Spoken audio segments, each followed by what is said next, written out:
APIIC కోసం 1500 ఎకరాలు భూమి ఇచ్చాం. 5 ఏళ్లలో ఒక పరిశ్రమ రాలేదు, ఒక ఉద్యోగం రాలేదు. నా కోరిక చెన్నైకి 60 కిలోమీటర్లు ఈ ఇండస్ట్రియల్ టౌన్షిప్ ఉంది. చెన్నై నుంచి వస్తారు. నగర్లో టెక్స్టైల్ ఉంది. One of the best textile park పెట్టాలనేది నా కోరిక. తప్పకుండా ఒకటి హామీ ఇస్తున్నా, దీన్ని ఇండస్ట్రియల్ టౌన్షిప్ గా తయారు చేసి నగరిలో ఉద్యోగాల కోసం చెన్నైకి పోకుండా ఇక్కడే చేసే విధంగా ఏర్పాటు చేస్తాం. ఇప్పుడు అడుగుతున్నా మిమ్మల్ని అందరినీ, మేము చేయాల్సిన బాధ్యత నేను చేస్తాను. ఎన్నికల కోసం నేను చెప్పడం కాదు. చాలా మందికి అనుమానం ఉంది, ఇంత ఉత్సాహం ఉంటే పొత్తు ఎందుకు పెట్టుకున్నారని. మా పొత్తు ఈ రాష్ట్రాన్ని కాపాడడానికి. ఇప్పుడు గాని కాపాడకపోతే జీవితంలో ఈ రాష్ట్రం మన చేతుల్లో ఉండదు.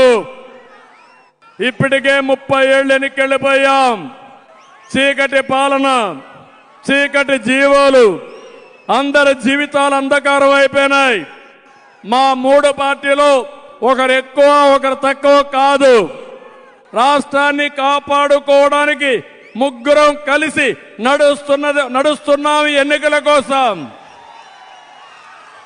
కేంద్రంలో బీజేపీ ఉంది అధికారంలో, మళ్ళీ అధికారంలోకి వస్తుంది. పవన్ కళ్యాణ్ గారు మొదటి నుంచి చెప్తున్నారు, వైసీపీ విముక్త రాష్ట్రమే నా లక్ష్యం అని చెప్పిన వ్యక్తి పవన్ కళ్యాణ్ గారు. అందుకే నాకు అనుభవం ఉన్నాం, ముగ్గురం కలిసి పోరాడుతున్నాం. ఈ రాష్ట్రాన్ని మళ్ళీ గాడి తెప్పిన పరిపాలన ఘాట్లో పెడతాం, రాష్ట్రాన్ని ఆదుకుంటాం. మనలో తెలివితేటలు తక్కువ లేవు, కానీ అప్పుడప్పుడు మోసానికి మోసపోతా ఉంటాం. అదే 2014లో జరిగింది. 2014లో మనం గాని అధికారంలోకి వచ్చుంటే హైదరాబాద్ కంటే మిన్నగా తెలంగాణ రాష్ట్రంతో సమానంగా ఈ రాష్ట్రాన్ని అభివృద్ధి చేయాలని ప్రణాళికలు తయారు చేశాం. ఇప్పుడు కోరుతున్నాం మిమ్మల్ని అందరినీ, ఈ 3 పార్టీల్ని మనస్ఫూర్తిగా దీవిస్తామని, అండగా ఉంటామని గట్టిగా చప్పట్లు కూడా చెప్పండి. అందరినీ ఆదుకునే భరోసా మేము ఇస్తున్నాం. ఎవరికి ఇబ్బంది ఉండదు. అన్ని కులాల్ని, అన్ని మతాల్ని, అందరిని ఆదుకుంటాం. అందుకే ఎన్డీఏ చెప్తున్నారు 400+ సీట్లు రావాలని పార్లమెంటుకి.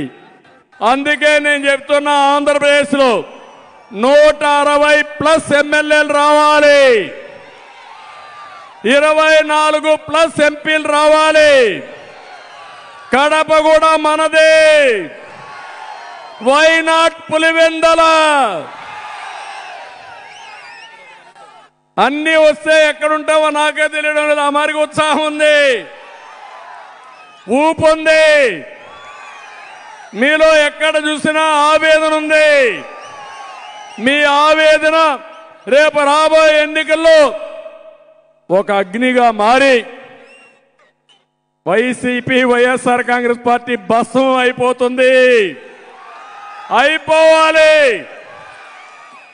అదే ఈరోజు మిమ్మల్ని చూస్తున్నా. ఈరోజు అతను మేము సిద్ధం అన్నాడు, నేను ప్రజాగళం అన్నా.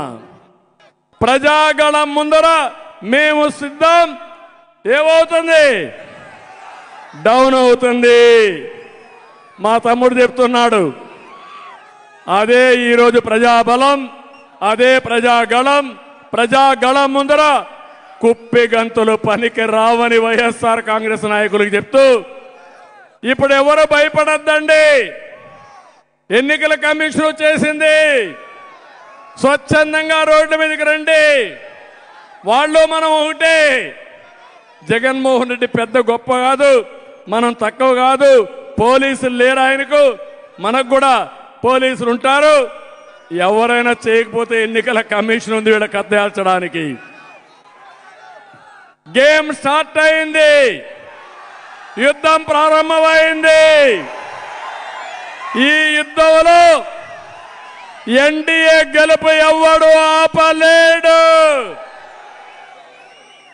ఆ నమ్మకం నగిరిలో వచ్చింది. ఇప్పుడు ఆనందంగా ఉన్న రాత్రికి బాగా నిద్ర వస్తుంది. మీరే కనపడస్తారు, మీ ఉత్సాహమే కనపడొస్తుంది. ఎప్పుడైనా నాయకుడికి కావాల్సింది మీ ప్రజాదరణ. ప్రజాదరణ ఉంటే అది ఒక టానిక్గా పనిచేస్తుంది.